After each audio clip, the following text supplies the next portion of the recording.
Olá a todos, vamos começar então com o caso clínico do mês de dezembro. Trata-se de um senhor de 48 anos com antecedentes de uma pancreatite autoimune e com uma insuficiência renal crónica de etiologia a esclarecer. Analiticamente, os dados que nos foram oferecidos era que tinha uma hemoglobina de 14.2, uma creatinina de 1.68, os ANAs negativos, um IgG4 aumentado no sangue periférico e, radiologicamente, uns rins demonstravam uma captação anómala na PET. Foi feita então uma biópsia renal que foi enviada para o nosso laboratório e a biópsia renal continha 2 cilindros de córtex, o da esquerda aparentemente sem alterações e o da direita, quer nas extremidades superior e inferiores, demonstravam aparentemente também não ter alterações, mas aqui ao centro vemos uma área mais distinta que é onde nós nos vamos focar neste caso. Aqui em maior ampliação, à esquerda o tal cilindro que não tinha alterações, os túbulos todos encostados uns aos outros, e aqui 2 glomérulos e aqui um terceiro sem alterações. E depois no cilindro da direita, mais uma vez, a parte superior da biópsia semelhante ao cilindro, ao outro cilindro, portanto também bem, mas depois vimos de facto aqui uma área bem delimitada, portanto a área da lesão bem delimitada do parênquima normal. Portanto, a lesão começava daqui para baixo e depois acabava no mesmo cilindro, razoavelmente, mais ou menos aqui a este nível. E, portanto, e como é que era constituída esta lesão? Portanto, esta lesão é uma lesão sobretudo tubulointesticial, em que vemos esta expansão do intestício por este infiltrado inflamatório bastante intenso. Infiltrado inflamatório este, que era constituído sobretudo por 2 tipos de células. Vemos estas células aqui que parecem uns ovos estrelados, em que temos o núcleo cêntrico encostadinho aqui a um lado da célula com a cromatina granular e depois este citoplasma assim mais basófilo, correspondem a plasmócitos. Portanto, vocês veem aqui a quantidade de plasmócitos que vemos neste infiltrado inflamatório. E depois, se calhar salta mais à vista pela sua coloração, são estas células com o citoplasma granular eosinófilo que correspondem obviamente a eosinófilos. Portanto, temos um infiltrado inflamatório muito rico em plasmócitos e eosinófilos.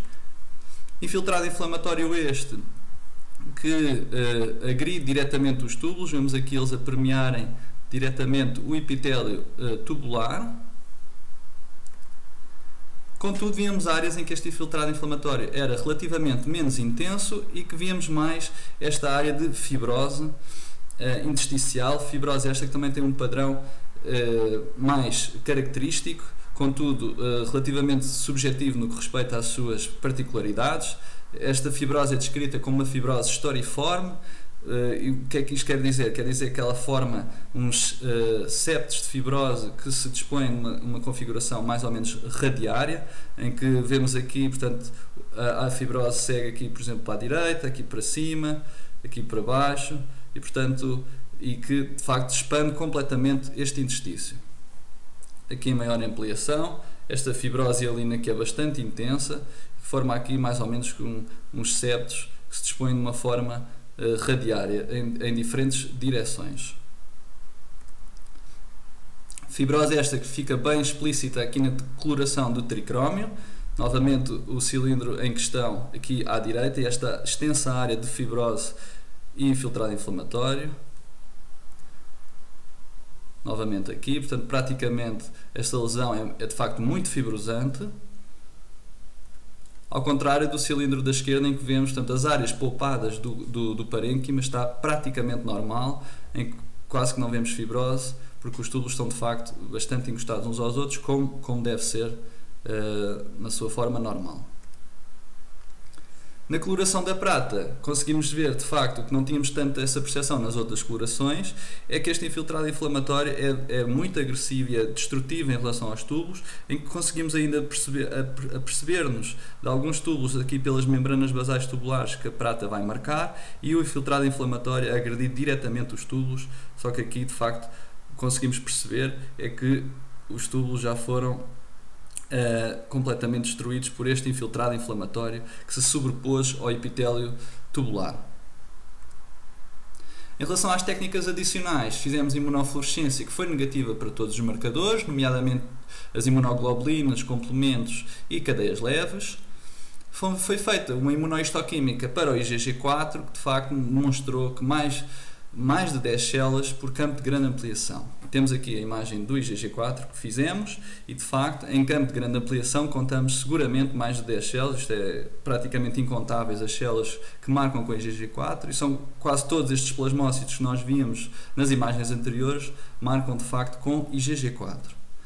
Portanto, o nosso diagnóstico é de uma doença renal relacionada com a IgG4, com um padrão de nefrite intersticial e uma vez que temos um cilindro normal e o outro cilindro é que está afetado, em termos de fibrose aqui seria uma coisa de 30 a 40% de fibrose. Contudo, tivemos sorte de ter apanhado a lesão, se não tivéssemos apanhado a lesão poderíamos ficar sem o diagnóstico porque já percebemos que esta é uma lesão multifocal. Fazendo uma breve revisão sobre a doença renal IgG4, dizer que ela de facto faz parte de um espectro de uma doença que é multissistémica e que se designa por doença relacionada com IgG4. Ela está descrita em praticamente todos os órgãos do nosso organismo, mas a forma mais comum é a pancreatite autoimune. Ela aparece habitualmente em homens na 6ª ou 7ª década de vida. E a sua etiologia ainda não está completamente estabelecida. Parece de facto haver um background genético que é suscetível para o desenvolvimento desta doença, em que sobre este background genético vai haver um trigger ou por autoanticorpos ou por agentes infecciosos que vão levar ao desencadeamento de uma reação imune. Esta reação imune que vai estar desregulada pelas células T helper ou células T reguladoras, que vão produzir uma variabilidade enorme de interleucinas e TGF-beta, que vão levar então à maturação de células B, que se vão diferenciar em plasmócitos e produzir o IgG4. Curiosamente, este IgG4, apesar de dar o nome à doença, não parece ser o agente mais agressor e o causador da sintomatologia da doença. Ela parece sim estar mais relacionada com a produção destas interleucinas e, sobretudo, da fibrose, porque é a fibrose que vai levar à lesão do órgão. Em relação à forma renal da doença relacionada com a IgG4, ela raramente é a manifestação inicial, ela muitas vezes surge em doentes já com diagnóstico de pancreatite, cialoadenite ou adenopatias generalizadas. Muitas vezes tem então um aumento sérico do IgG4 e frequentemente também tem hipocomplementémias, eosinofilia e podem ter também ANAs positivos. Radiologicamente, como já vos referi, estas lesões são lesões multifocais. Caracteristicamente, na ressonância é o melhor exame para ver esta doença, em que forma de facto múltiplas lesões hipointensas e que é preciso ter atenção que muitas vezes estas lesões são pseudotumorais e avança-se frequentemente para nefrectomias, quando na realidade se tratam de lesões inflamatórias ou autoimunes. No rim, esta lesão pode ter vários padrões, ao contrário de nos outros órgãos, em que o padrão histológico é bastante característico. Aqui temos a nefrite tubular intersticial, foi o que nós vimos, que se caracteriza por lesões bem delimitadas, com este infiltrado inflamatório muito rico em plasmócitos e eosinófilos e com esta fibrose que é descrita como fibrose com padrão históriforme.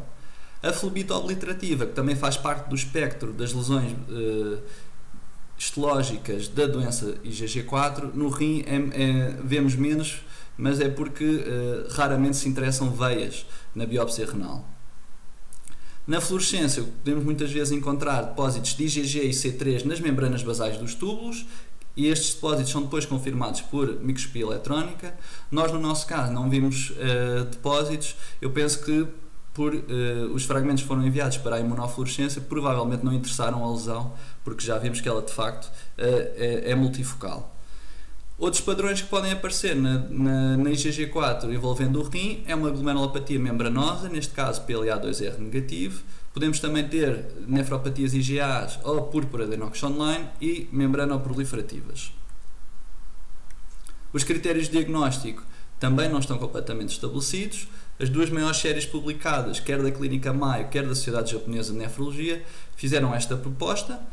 Eu fiz aqui um aglomerado das duas propostas, em que o único elemento comum a elas é a presença de mais de 10 plasmócitos com IgG4 por campo de grande ampliação, que foi o que nós vimos na nossa biópsia. Também podemos fazer um rácio entre células IgG4 sobre IgG e se fosse superior a 40% também é sugestivo, mas nunca nos podemos esquecer de facto é que só as células IgG4 não são diagnósticas da doença, é sempre preciso correlacionar quer com a clínica, quer com os dados imagiológicos. E portanto, no final, conjugando isto tudo, podemos chegar a um grau de certeza desta doença ser ou não estar ou não estar relacionada com a IgG4. O diagnóstico diferencial que é preciso fazer quando vemos este padrão de fibrose infiltrado inflamatório plasmocitário com eosinófilos é com a nefrite intersticial alérgica, obviamente, mas neste caso o padrão de fibrose é distinto, não tem aquele padrão expansivo e focal da IgG4 e habitualmente também não tem tantos plasmócitos. A pielonefrite crónica é radiologicamente distinta e muitas vezes aparece com neutrófilos.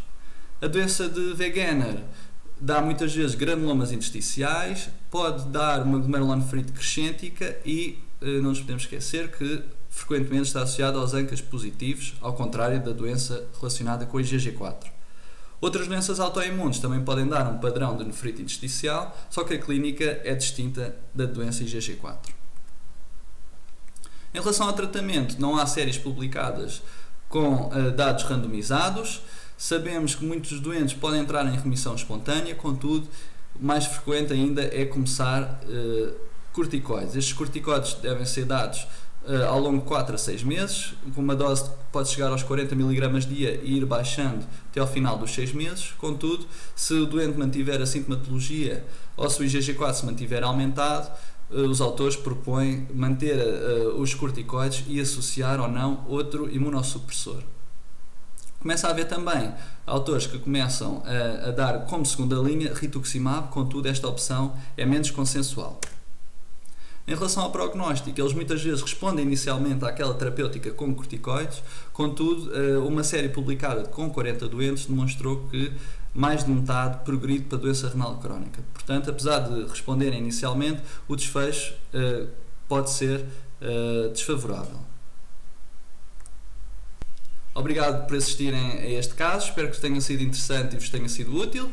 Se não nos virmos mais este ano, boas festas e um excelente 2019.